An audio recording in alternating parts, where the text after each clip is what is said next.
Mesdames et messieurs, en vos titres et vos qualités, bonjour. De la source à l'océan, tel est le thème qui nous rassemble aujourd'hui.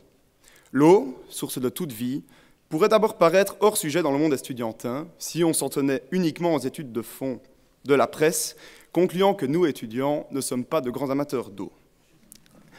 Mais trêve de plaisanterie, je ne me permettrai pas de revendiquer l'expertise de nos docteurs honoris causa dans ce domaine et en resterai donc humblement au niveau de la métaphore. En effet, ce thème est fortement corrélé au parcours des étudiants d'aujourd'hui. Ceux-ci, assoiffés de savoir, tendent vers la source pour y étancher leur soif. Et cette source du savoir est pour nous notre très chère université. Forte de ses 200 ans d'existence, cette source nous semble d'abord intarissable. De plus, la qualité de son breuvage, entretenu par un corps professoral de plus de 3000 enseignants-chercheurs, n'est plus à démontrer. Attirés par cette eau de grande qualité, c'est donc chaque année que plus de 20 000 assoiffés de connaissances s'abreuvent quotidiennement à cette eau qui peut percoler en ses 11 canaux différents. Mais tout ceci ne s'arrête pas là.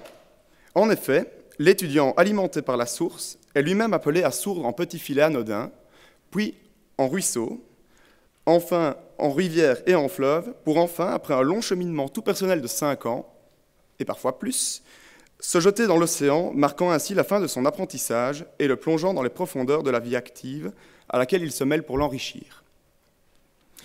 C'est aussi au cours de ce cheminement que l'étudiant devra se confronter à d'autres confluents. Certains nous sont hélas préjudiciables, voire même dangereux. Les jeunes sont des fainéants, l'emploi, le taux d'échec, autant de barrages et de pollution qui nous guettent en permanence. Et même si beaucoup se plaisent à relayer ces remous qui ne font que mettre à mal notre parcours, je veux aujourd'hui me faire relayeur de toute cette eau vive, apaisante et revigorante que sont les étudiants de ce XXIe siècle.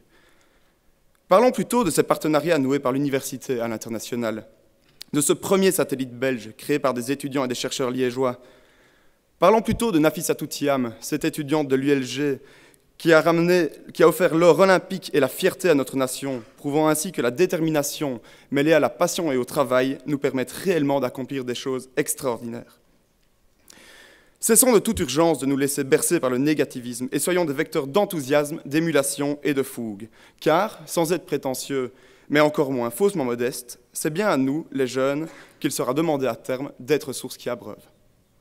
Alors, tel le cycle de l'eau, après avoir filtré le meilleur de nos rencontres, après avoir parcouru un long chemin tout personnel avec ses méandres et ses courants réguliers, enrichi de tant de savoir et d'expérience qui feront notre propre composition, nous serons à notre tour une eau vive dont le cycle ne cessera de recommencer. Merci.